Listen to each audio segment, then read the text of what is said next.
guys, Jello here ulit.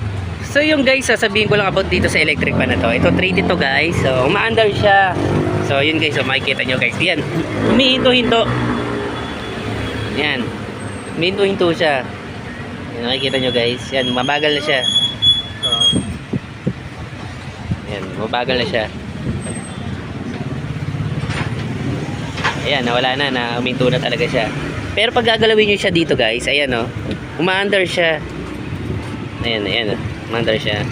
Tapos kung mapapansin nyo dito guys, sa ilaw na to, ayan, nagsushort siya dito. Sa pinaka dun o, sa pinaka motor niya na yun. So nagsushort siya, ayan o, umihina na naman siya. Tapos pag ginagalaw natin to, hindi ko makita yung ano eh, nasako-sako lang eh. Aandar na naman yan. Wait lang guys So yun guys, kumislap na siya dito sa loob. Ayan papansin nyo ba kung may kislap? Hindi. Ayan. Ayan guys nakikita nyo ba? Nakikita nyo ba? Ayan, yun. Nakikita nyo dun guys. Diba? Masyadong maanay over. Ayan, pag ginagalaw mo siya dyan. Ayan. So, commander siya no. Tingnan natin yan.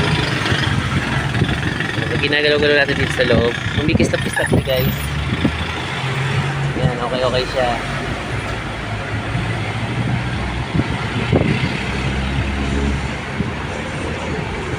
Yan. Wala na naman. Ginagalaw dito. So, ang problema nito guys ay motor na yan. Yan. Kita nyo guys? Yan o. Kita nyo? Yan. Kumikistap-kistap siya. So, yan, ibig sabihin guys, problema na niyan, yung motor na. Kaya siya gumaganyan. Humikislap-kislap siya.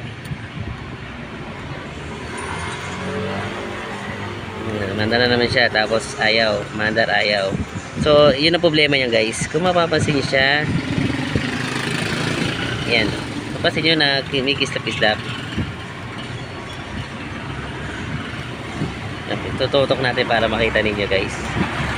So ganito guys yung nangyayari sa electric pan nyo. Sira na yung motor niya no. So yun umiinit na nga siya.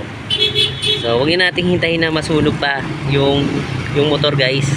So palitan nyo na lang yan pag oras na humihinto, humihina, lumalakas, umaandar. Ayan guys, yan, huminto na naman siya no. Sabihin niyan guys, may shorted na yung motor niyan. So papalitan na natin ng motor yan no. So ginagalaw naman natin dito, sabihin niyan shorted na siya. So yun ay papalitan natin guys. So motor na to. So papalitan ko lang yung motor nito, ipapakita ko sa inyo kung anong klase yung motor niya. Guys, kung makikita nyo dito guys, so may mga putol-putol na siya. Ayan, ito, putol to. Putol yan. At putol din dito. So dalawang putol yung mga nandito eh. Ayan guys. So yan putol din ito, putol din yan. Putol yan dito, saka putol yan dito. Ayan guys.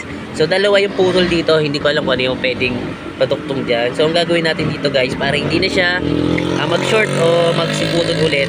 So palitan na natin siya ng bagong motor guys. So may naka-ready naman tayo na motor na to. So ito na lang yung gagawin natin.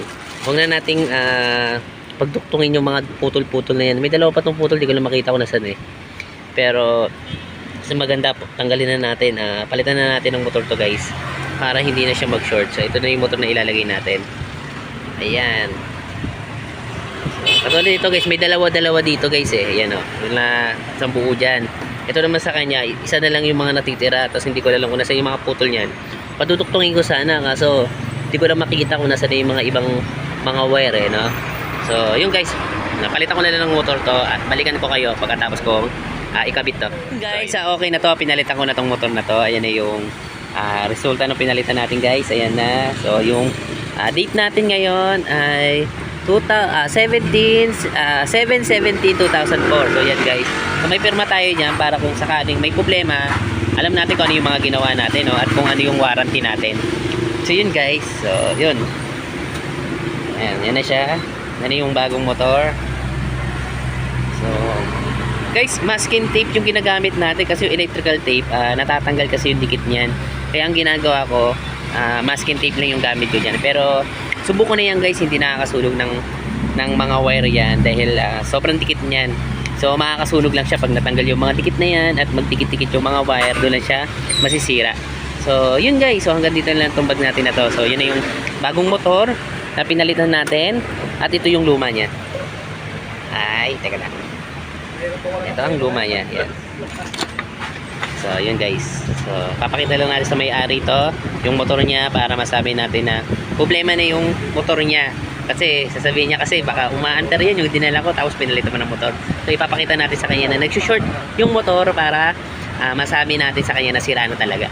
So, yun guys, hanggang dito na lang itong vlog natin na to. So, maraming salamat sa pagsama. So, alam.